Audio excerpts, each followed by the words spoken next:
Bienvenidos a esta sección que vamos a intitular Todo un cuento.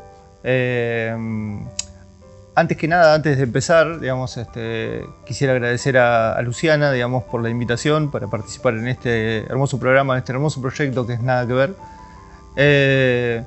Y como verán, estamos hoy en las instalaciones del museo, en el Centro Cultural Abel Barragán. También queremos agradecer al director de Cultura, Milton Torres, por permitirnos estar acá y filmar.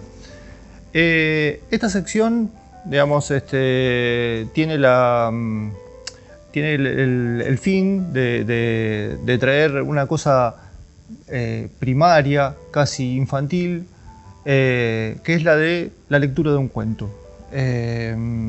Compartir con ustedes un cuento, una narración, a veces de autores locales, otras veces de autores universales. Y en esta primera oportunidad estamos en este lugar específicamente porque parte del cuento transcurre en lo que era este lugar antiguamente, que era el Hotel Colón. Este es el salón de lo que era el Hotel Colón. Hoy, reiteramos, es el actual museo del Centro Cultural Abel Barragán. El cuento que vamos a leer hoy, nace de una confusión generalizada en todo el pueblo. Esa confusión, es ni más ni menos que el nombre del puente que se encuentra en la entrada, en la entrada sur de Magdalena, al que todos denominamos en algún momento Puente Romano. Y en realidad, hace unos años, el nieto del dueño de un boliche que estaba cercano al puente, trajo a luz que el puente en realidad no se llamaba Puente Romano, sino el Puente Román, porque su abuelo, el propietario de ese boliche, se llamaba Nomomán Navarret, un francés que administraba ese almacén, ese boliche, y que por la cercanía al puente, el puente se llamaba de esa manera. Bueno, sin más ni menos, vamos a ir con la lectura de este cuento. Es un cuento, en una primera oportunidad decidí empezar con un cuento propio. El cuento se llama Muerte en el Puente Román. Llegué una noche de invierno, bajo una neblina espesa que apenas hacía posible ver el letrero que decía Estación Magdalena. El guarda me indicó muy exacto qué calle debía tomar para llegar al hotel. Allí esperaba mi habitación reservada por el juzgado, que me había encomendado, en mi primer trabajo como secretario, resolver diligente y urgente los acontecimientos que perturban la paz de esta serena localidad, según decía la carta que me autorizaba a intervenir en una causa a pedido del juzgado de paz local. Habían pasado más de 3 semanas desde los hechos, y aún se podía respirar el ambiente tenso en la cara de los parroquianos cuando escucharon que me anunciaba en el mostrador del hotel. Viene de Buenos Aires, por el asunto del Mateo, se escuchaba entre el murmullo del salón. La mañana siguiente comenzó muy temprano para mí. La neblina parecía ser muy habitual por estos lugares donde se respira humedad. Llegué a tientas a la comisaría, me presenté y pedí casi de manera urgente que me llevaran a los calabozos. Detrás de la reja, en lo oscuro, no se lo podía ver. El guardia lo llamó varias veces para que se presente, y al no tener respuesta, abrió el candado, hizo chirriar la reja y revolvió una patada que despertó una queja con voz aguda. «Salí, te dije», volvió a gritar el cabo, y desde la oscuridad apareció la figura de Mateo. «Es un nene», le dije mirando sorprendido al comisario. Todo sucio, con la cara hinchada por unos golpes, pude detenerme en su mirada. Los ojos color café expresaban a gritos un deseo de que todo se terminara. Pedían por favor que lo libere de su condena. «Esto es improcedente, comisario. Usted no puede encerrarlo a este muchacho hasta no tener pruebas fehacientes de lo que se le acusa. Lo libera inmediatamente y manda a llamar a los padres para que lo vengan a buscar». «No tiene padre ni madre, señor», No hay nadie que lo reclame, más que la gente que lo quería linchar cuando lo encontraron cerca del lugar donde estaba el finado Ordóñez. Da igual, lo suelta inmediatamente. Luego de completar la libertad de Mateo, pude verlo salir acompañado del oficial a cargo que lo llevaría hasta su casa, donde lo esperaban sus hermanos. Mateo era el menor de 7 y vivía en una tapera en las afueras del pueblo. Lo habían encontrado bajo el puente, escondido a pocos metros del alambre donde estaba enredada la víctima. El informe, todo mal escrito, decía que el tal Narciso Ordóñez había faltado de su casa 2 días y que un paisano que arreaba unas vacas para sacarlas de la aguada lo había encontrado colgado entre un alambrado perdido en los pajonales. El cuerpo presentaba un par de golpes en la cabeza y algunas partes rasgadas del cuello y el brazo. La misma persona vio también al muchacho, todo desnudo, embarrado y con lo que parecía sangre en el cuerpo. Al reconocerlo, no hizo falta juicio alguno, y el mismo paisano lo llevó derecho a la comisaría para que lo encerraran por la muerte del Narciso.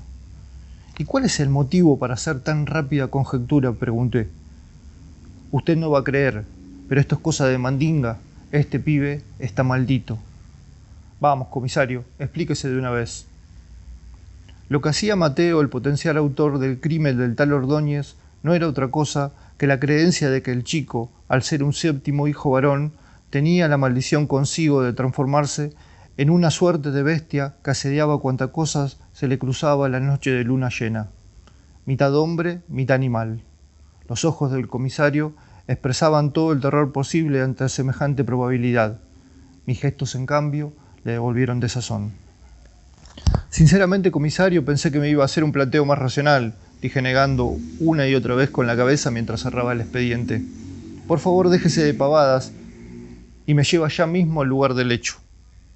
Tomamos un par de caballos y, armados con botas y capas de lluvia, rumbeamos por la cañada costeando el arroyo. La neblina había cedido un poco, pero se había transformado en llovizna que apenas dejaba ver la silueta de un puente al final del camino. Bajamos por un sendero muy fino entre los pastos y la policía me mostró el lugar donde se había encontrado al muerto y al niño. Esto seguro fue después de la pelea en el almacén, dijo uno de los vigilantes mientras revisaban el lugar.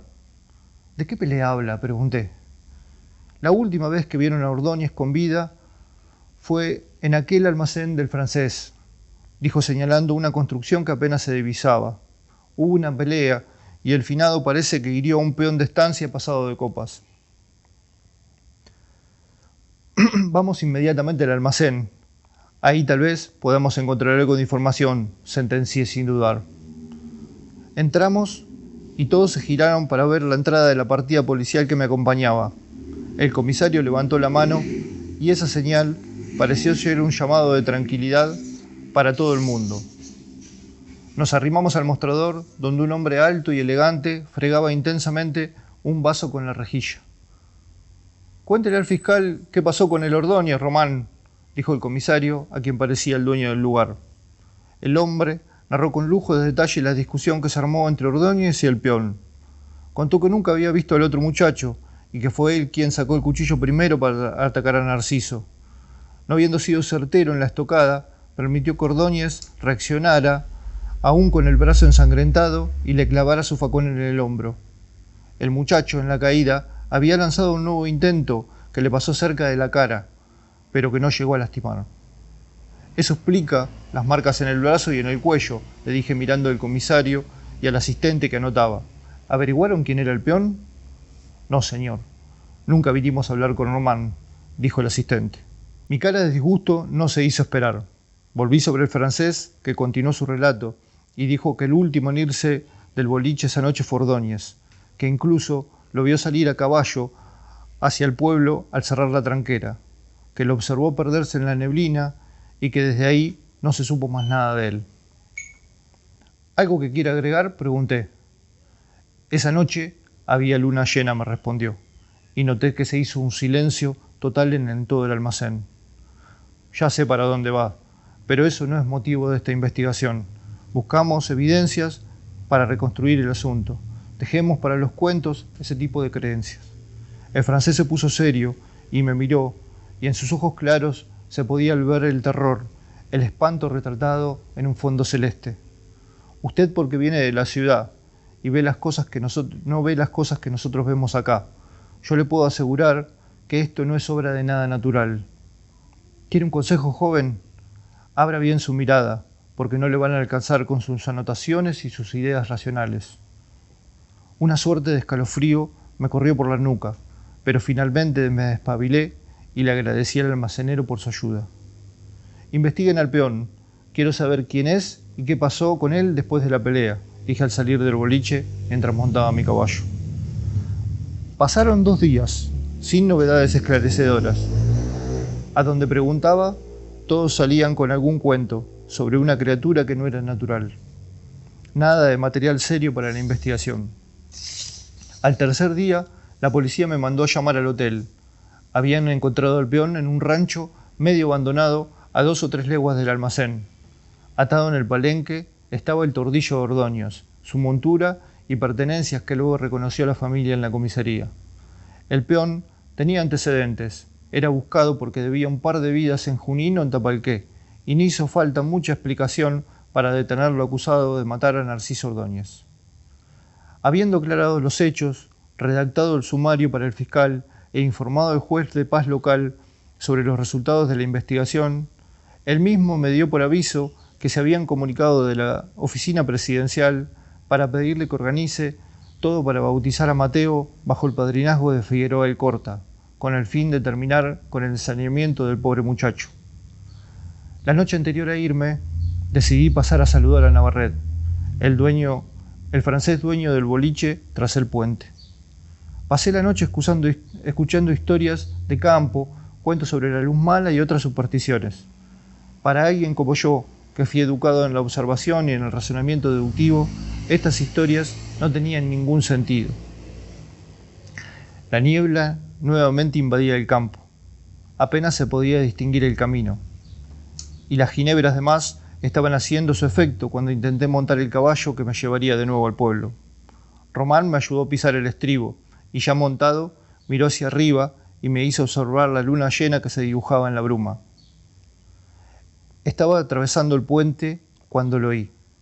Un silencio absoluto se apoderó del lugar. Ni grillos ni búhos se volvieron a escuchar. El caballo se empezó a inquietar. Detuvo la marcha, aún ante la insistencia de mis pedidos.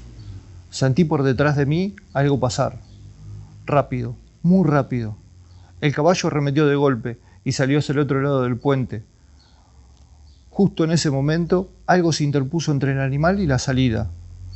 El alazán pegó en dos corcovos y me revolvió sobre una de las barandas de madera donde golpeé. Traté de recuperar rápido la compostura y busqué en mi saco el revólver que siempre traía conmigo. Cuando le levanté la vista, apareció. Salió de entre los pajonales. Un animal que se paraba en 2 patas, con pezuñas llenas de sangre y barro.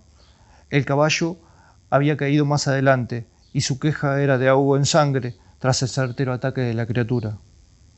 Levanté el arma, seguro de que la próxima víctima era yo. Entonces fue que la vi. A 5 metros míos pude reconocer esa mirada, ese fresco recuerdo de sus ojos. Una vez más, y antes de perderse en la niebla, Mateo pareció pedirme que jalara el gatillo y que lo liberara para siempre de esa su propia condena. Muerte en el puente Román. Este cuento evoca de alguna manera una tradición nacional en la literatura que está dividida entre lo que se conoce normalmente como civilización y barbarie. Hay por un lado alguien que viene de la ciudad, que viene de afuera. La primera frase, digamos, es esa cosa, digamos, de alguien que viene a un lugar nuevo y dice: llegué una noche de invierno bajo una neblina espesa que apenas hacía posible ver el letrero que decía Estación Magdalena. Ya empieza como a sorprenderse y empezar a contar de qué a través de ciertos rasgos que en este caso tienen que ver con el clima, que son propios de este lugar. Y después se produce esta contradicción, esta tensión entre el campo y la ciudad, entre las cosas, las creencias del campo y la de un hombre educado, digamos, en la civilización, de manera racional, con un pensamiento muy estructurado y muy armado, que se contrapone a las cosas que suceden en el campo, digamos, en un pueblo, y que, bueno, que forman parte de la cultura también de nuestro país. Esa contradicción, ese contrasentido es el que se ve en todo, digamos, el recorrido del cuento. Espero que les haya gustado. Los animo, si alguno quiere, a través de las redes del programa, a invitarme o a recomendarme algunos cuentos que quieran escuchar. Vamos a hacer un recorrido por muchos autores, ya les digo, de locales o también universales, autores argentinos, autores internacionales. Y la idea siempre también estar retratando algún lugar de Magdalena para reconocer un poco también nuestros lugares y bueno, ponerlos en valor también. Les agradezco mucho la atención y espero que les haya gustado.